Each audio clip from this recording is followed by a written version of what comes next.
Thank you for joining us at the Roundtable. Brought to you by Community Education Arts, a nonprofit organization based in Noblesville, Indiana. I'm Alice Cavanis-Gober, President of CE Arts. And I'm Sarah E. Morin, Secretary of CE Arts. Let's sit down at the Roundtable.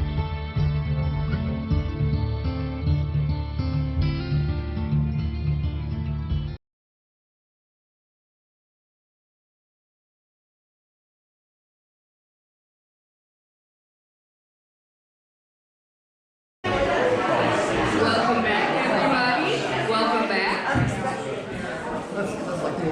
As you slowly make your way to your seats, you may have noticed that we've been having some problems with our credit card reader. We did figure out an alternate way for you to purchase a book by credit card.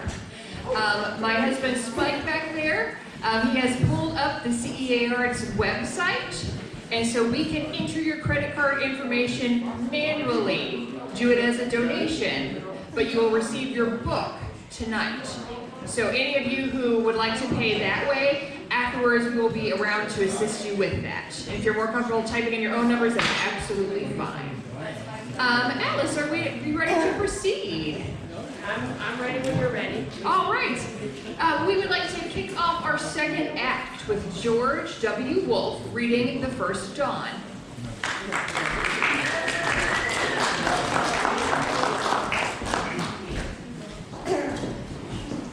Thank you. This is my first time at this event, and I'm so delighted to be here and meet everybody and hear these excellent writers. I'm humbled that I was even asked to be here. This poem I'm going to read is from my only poetry book called Clapping with One Hand. Poem inspired by Zen, Mozart, and my experience in India. And so I'll be reading the poem The First Dawn from this particular book. If I slur my speech tonight, it's not because of my age, it's because of the wine. Yeah. Anyways, years ago I got interested in this idea of unified consciousness. I don't know if you've heard of that, but it's a kind of a spiritual thing. And it's the idea that you perceive opposite values as being united or existing in a state of oneness. Albert Einstein, I was told once, said that his theory of relativity, he asked the question, how can an object be both at rest and in motion at the same time? Okay, and I see rationally that question doesn't make sense in a Newtonian universe, right? Either an object's in motion or it's not. Can't have it both ways. But Einstein was able to ask that question because apparently he was coming from a state of unified consciousness at that moment. And that led apparently to, was one of the mind games he played, leading to his theory of relativity. There's a passage in the Gospel of Thomas which reads, when the inner becomes the outer, and when the outer becomes the inner, when the higher becomes the lower, and the lower becomes the higher, when male and female are brought together in a single self, then you'll enter the kingdom of God. That's in the Gospel of Thomas. Well, that's an example of this idea of unified consciousness. I became intrigued by that, and I realized that children, as infants, were really born in a state of unified consciousness. Prior to having the awakening to self-awareness, the child doesn't know the difference between the hand and himself, or the mother and themselves, and so forth. And then they have that awakening to self-awareness, and all of a sudden they see the difference. Well, I became intrigued with my infant daughter when she would have that experience of awakening to self-awareness. And so I wrote this poem inspired by that idea. One thing, every once in a while, it doesn't happen very often, but every once in a while I do come out with a funny line. And there's a line in here, it goes to caffeine-faced clerk, okay? We were strolling into a convenience store like at 8 in the morning, and there was a guy behind the counter. He looked like he'd had 5 cups of coffee, and he still wasn't awake. That's what I'm referring to when I read that. She awakens at 6 a.m., less than 7 months old, reaching for the goldfinch that flew out of her dream. There she lies, laughing with the sun, as if to know creation's riddle.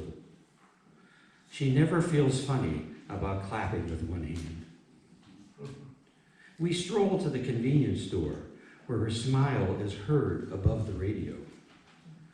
Even the caffeine-faced clerk responds, thawing his lips enough to break up the freeze-dried look in his eyes.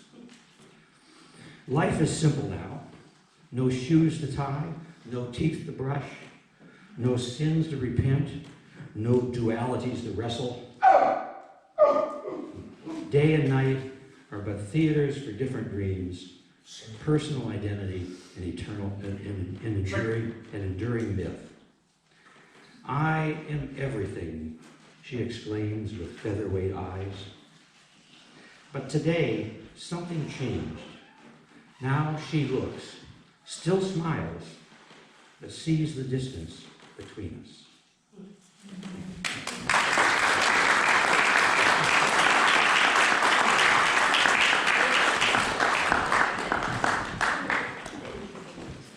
Next, please welcome the excellent Jenny Kalahar with Into Position.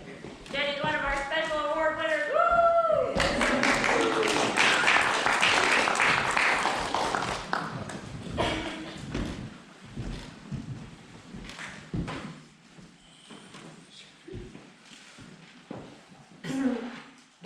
Into position. You position each night for dreams, white pillows a certain height for neck, familiar blanket on or off, or fought over playfully or roughly, black darkness demanded or hall light allowed to yellow under the door, silence as soundtrack or spousal breathing or rain pounding grayly on windows.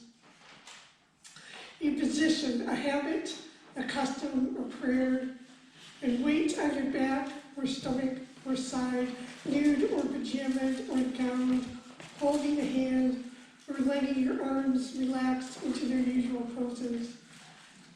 The dog's spine curved against your own. You breathe in unison with the room's occupants or lie alone, hearing the hairs in your ears violin, or lie alone, feeling no movement on the mattress as no one rises the last time after the bedroom light was doused. Alone or accompanied, you wait, slipping deeper, bracing or longing for dreams, or enduring until they can be forgotten at dawn.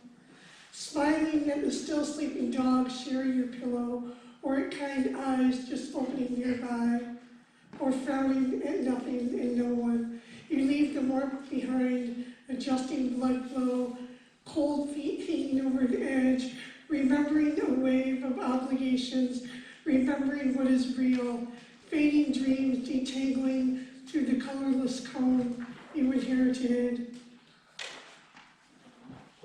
or clouding the mirror as you brush your teeth, spitting away the last minty or tasteless or appalling remnants of the night.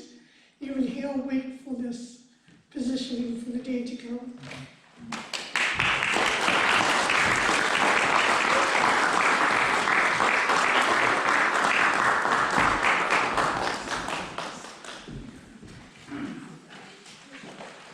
Okay, so next up we have an excerpt from a slightly longer piece. You'll enjoy the whole thing in the book. It's called Zombies Can't Open Doors. It's by Payne, who goes by Mish, and so it's going to be presented by Mish and Laurie Dyer. So do you want a second microphone, or do you want to just, okay.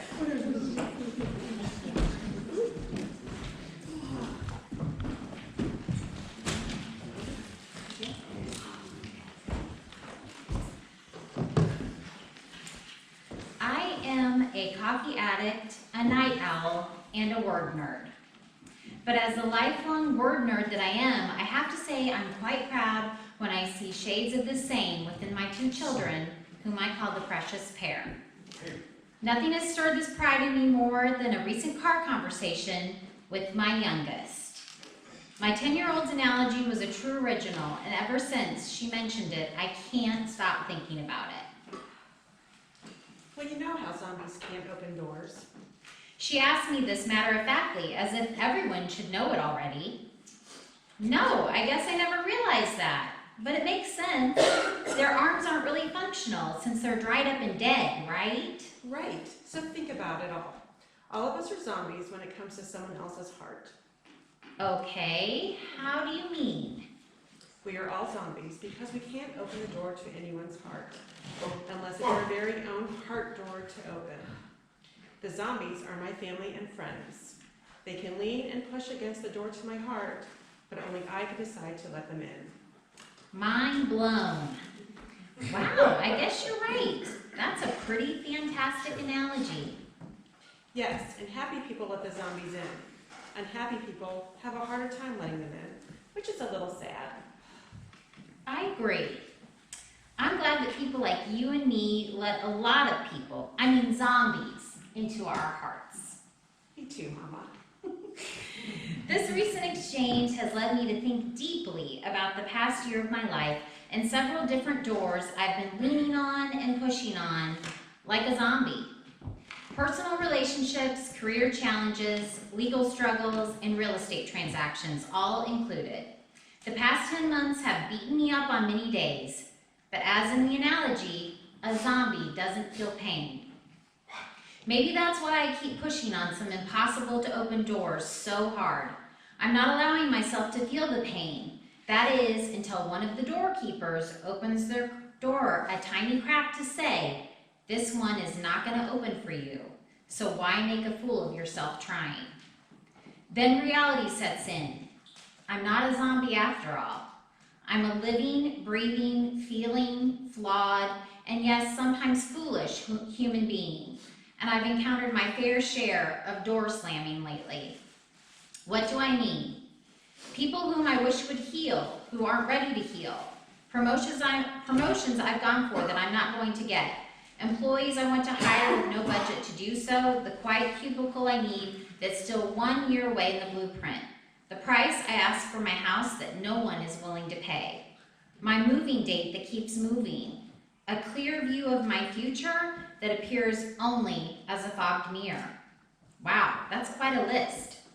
Yet this list is life. Rejection, uncertainty, instability, disappointment, and failure.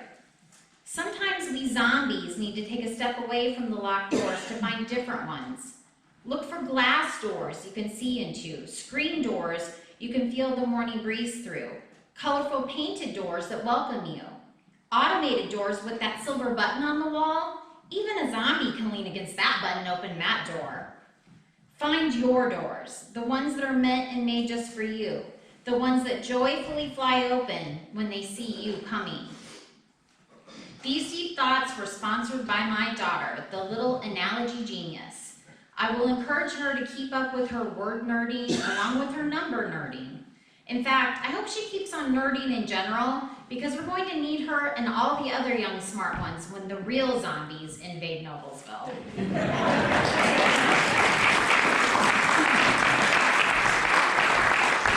Thanks, guys, you did a great job. Next up, Miss Marlene Millian is going to read her poem, Sunrise. It's a poem that is after Monet's impression, Sunrise 1872. And I gotta tell you, Marlene, when you read this poem, I can see that painting. That's a job well done. What a minute.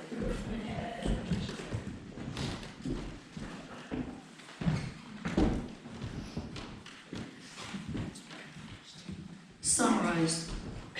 After Monet's impression, Sunrise, 1872. The pre-dawn hush heralds promise of your presence. You whisper good night to Sister Moon. Morning haze hovers over your reflection, mirrored a dusty orange. Your tip of brightness shimmers, sparkles a zigzag path atop water. The harbor, misty with dew, blurs with shyness. The sky cradles buoyant energy at your command. Master of ceremonies, such humble regard awaits your rising. Ships mast, dockside cranes, your captive audience pay homage. Factories and ships stand as sentinels in respect. The anchor pulls free and the vessel floats towards the horizon, guided by your faint light. There is pause when you touch the heart of day. Thank you.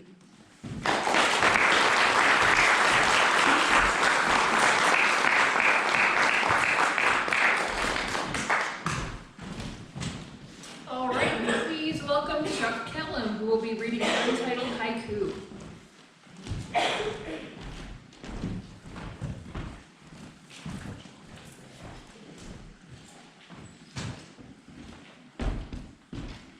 I should preface this by saying I'm not entirely certain that it actually is a haiku.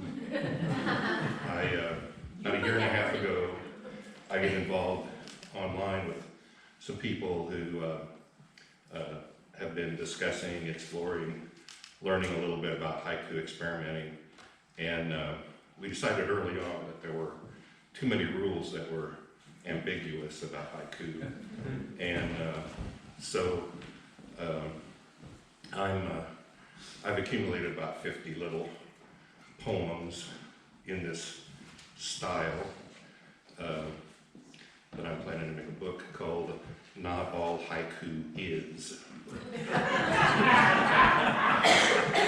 So, Alice said I could talk a little bit about my process. I'm a pretty haphazard poet. I don't set aside time for writing. I just go when I'm inspired. And the last 2 years, I've bought the Polk Street Review. And this year, I realized that I could pay the entry fee for the same price I've been paying to buy the book. So why not pay the entry fee and try to get in? So I submitted a couple of things, and the first poem I did was called Sunrise, real original. I was just hung up on, couldn't think of anything but sunrise. And it really bothered me that that's all I could think about. And I thought there's a lot more to sunrise than just the sun coming up. So that's where this idea came from. I watch the sun set. Half a world away, others see it coming up.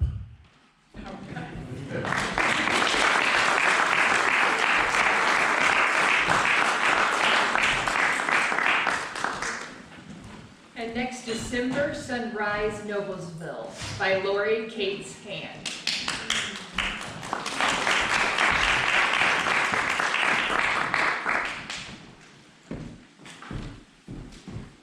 Hello, I just want to start by saying that I'm really honored to be here among so many talented and creative people. I feel a little bit of imposter syndrome going on right now. I've spent the last 29 years fixing other people's writing as a book editor, and I have not been able to ignite my own creativity and write for myself because I spend all day working on other people's writing. In the last days of 2019, I saw the call for submissions and remembered a photo that I had recently taken the day after my birthday, and I thought how it would fit with the theme of sunrise, and I decided to submit it and a short personal essay to go along with it. And it was kind of like when I was in 4th grade when one of my teachers would give us a prompt, a writing prompt, and I would get all inspired and excited and I would start writing and all the other kids around me would look at me like I was weird. And I felt inspired again for the first time in a long time, so I enthusiastically wrote this little essay, and I am surprised and delighted to have been chosen. The world, oh, also, by the way, the photo is on page 93 of the book. I didn't manage to get the printout, but if you want to see the photo, it's on 93. The world is heavy on my shoulders these days. My father has recently been moved to memory care, and it's a difficult, if not unthinkable, adjustment. I'm losing faith in the goodness of human nature, and I'm watching everything and everyone I always took for granted slipping away. It's a wonder to me how I manage to keep going, but I do.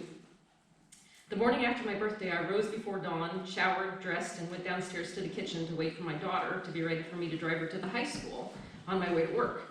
As usual, I was making the most of waiting by unloading and loading the dishwasher and starting a load of laundry. Suddenly, I was arrested by the moment of sunrise outside my kitchen window. The stunning palette jolted me out of my routine.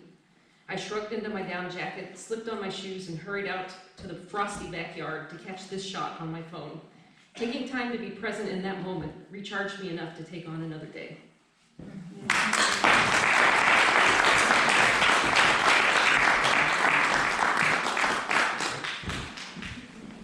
Next up, we're going to have Simona Buna present her artwork, talk about her art a little bit. Simona's got some pieces over here, the roosters, the Blue City piece. That's probably not the name of that one because Blue City is in the book and that piece sold, so this is, you'll talk about it.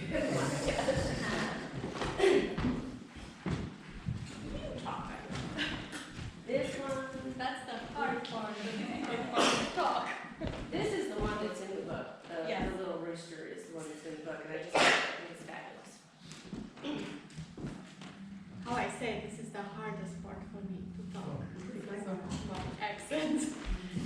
So years ago, when we were not, me and my family, we were not U.S. citizens, we had to go to Chicago to deal with some papers at the consulate. So we left Noblesville. It was sometime in March. Pretty nice weather, just right to not take the big coat on. And guess what? We went to Chicago. It was 7 in the morning. It was freezing. It was sunny and nice and freezing. So every time I think about Chicago, even if it's 100 degrees outside there, it will be like that. Or like the other paintings that I did, and it's in a book in page 26, and it will be gloomy and freezing and blue.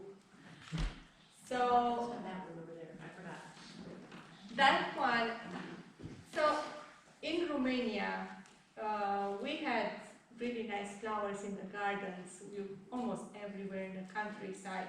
But if you have to go to somewhere and give them some flowers, you had to go and buy them. Guess what? We didn't have too many in the stores. They were only carnations everywhere. And this was inspired by my 18th birthday when somebody gifted me some carnations, and I was so excited. And I remember I woke up in the next morning and they were on my table in my room with the sun coming on them. So that's the inspiration for that one. The rooster, I was in the countryside. We had animals. We had chickens and roosters and everything. And this was really a nice sound to hear the rooster in the morning, you know, and have that feeling of rustling that the life starts to come there, you know. Everything that I paint, I try to paint from my memory. Or even if I have an inspiration from nature or from what is in front of me, I add something from my memory, or what I lived, or what I saw when I was a child, or when I was growing up, or you know, what I experienced. So thank you. It's an honor to be here.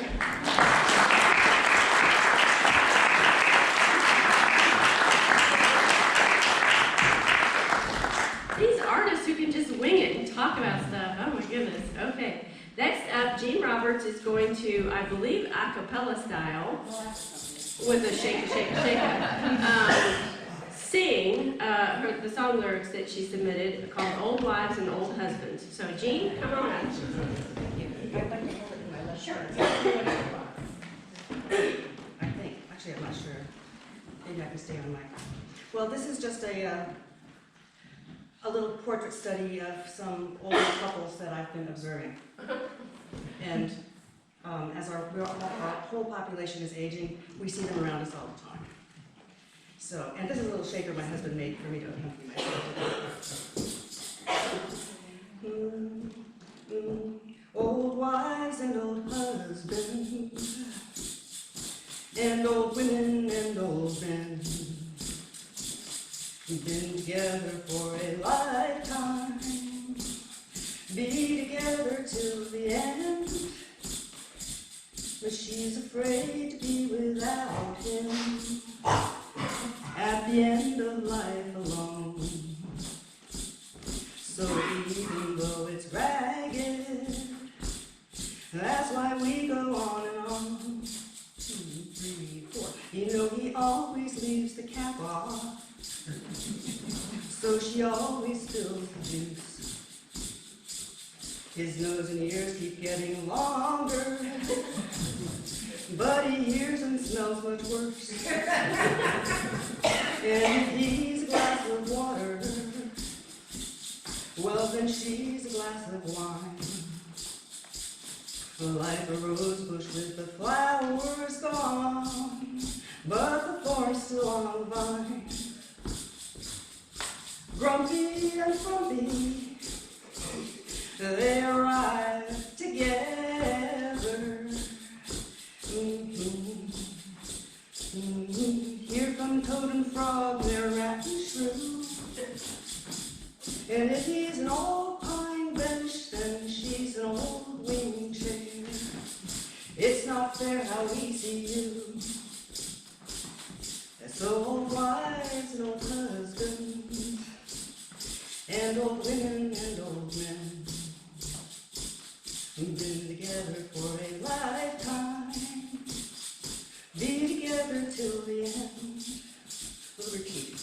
Been together for a lifetime, be together till the end. That's it. Yeah.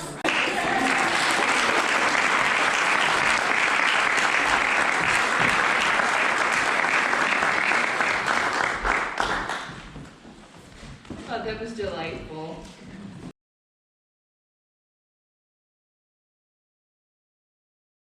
This has been At the Round Table with Alice And Sarah E. of Community Education Arts. Our nonprofit organization is based in Noblesville, Indiana. You can find us online at cearts.org.